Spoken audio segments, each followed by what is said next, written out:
January ni somni pani samni somni paruk ani hey Donald Trump pachuan in Greenland ala filta te hanti ila ha khachu adik ve thawa Greenland mun then khat ala filta ha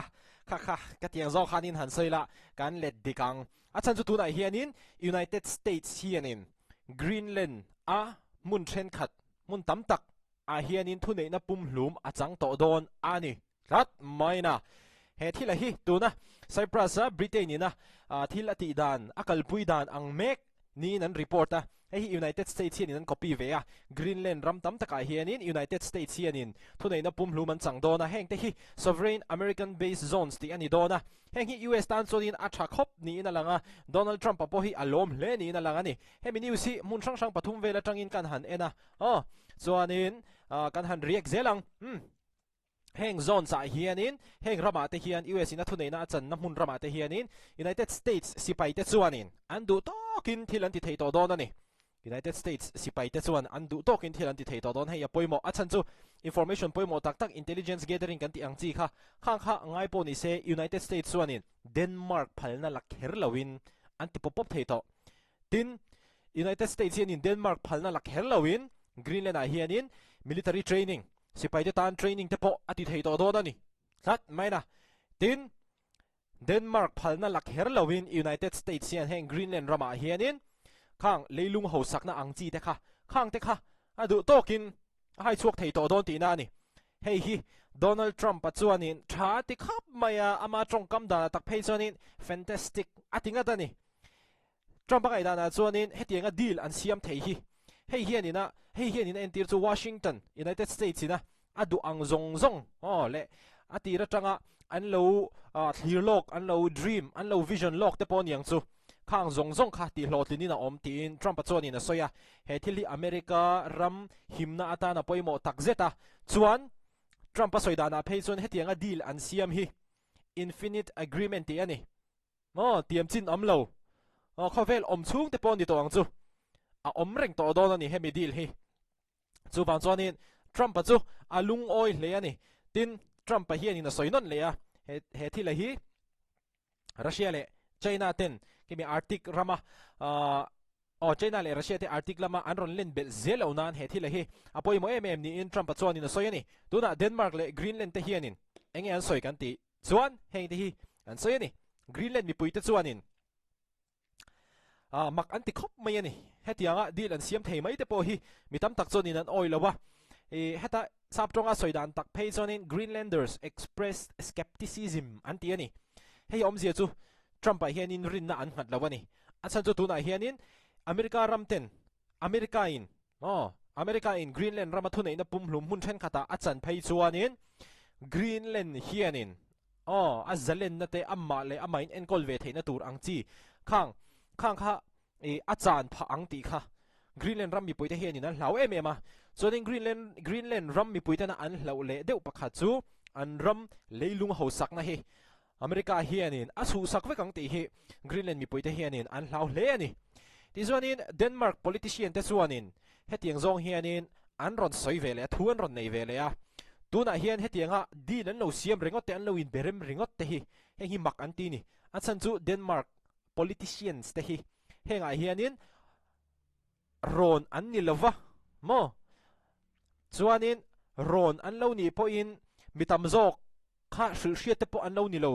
ni lo ni turani ei saptonga ron soidan ta phei in Danish politicians criticized the lack of Greenland's involvement in negotiations atini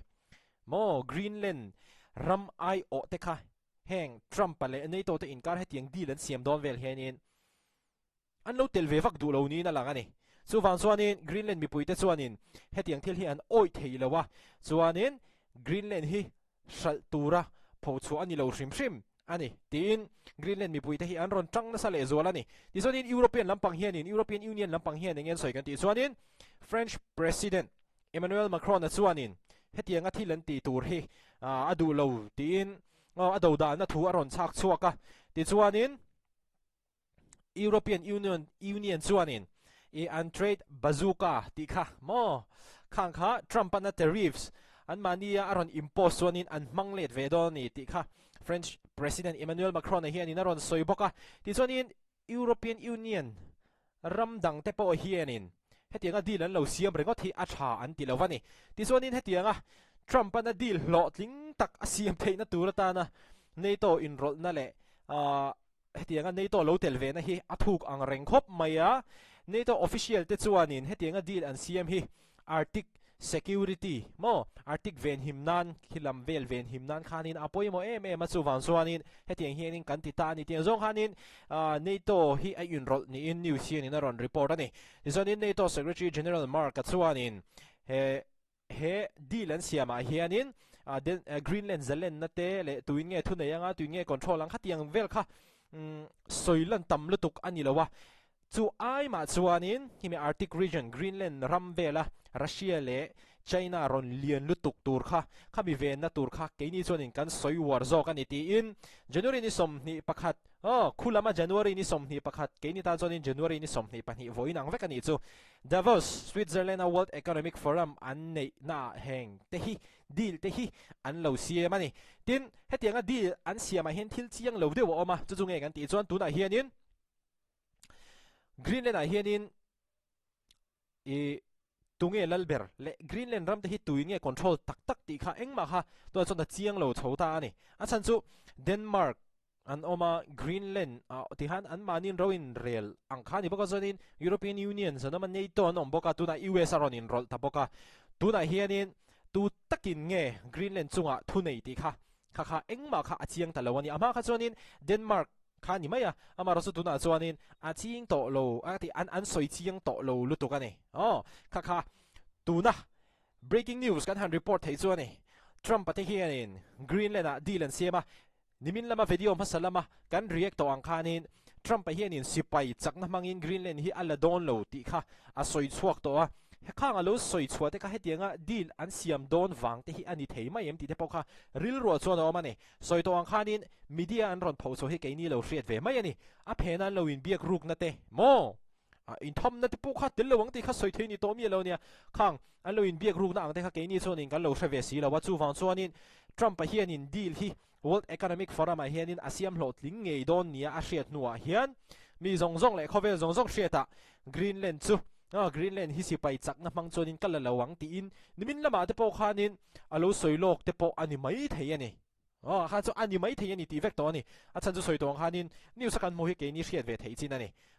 kha hemi video bi ka kan han react thei chu ani Trump hi alom hle a hlotling hle a in ngai ani mo chan chu Greenland ram tam taka tunai hianin USA in thunei na pum hlum mun then khata khanin an nei ve to don ani khati zong kha tun trum news atana kan han react thei chu ani video la kan in hole theu don ni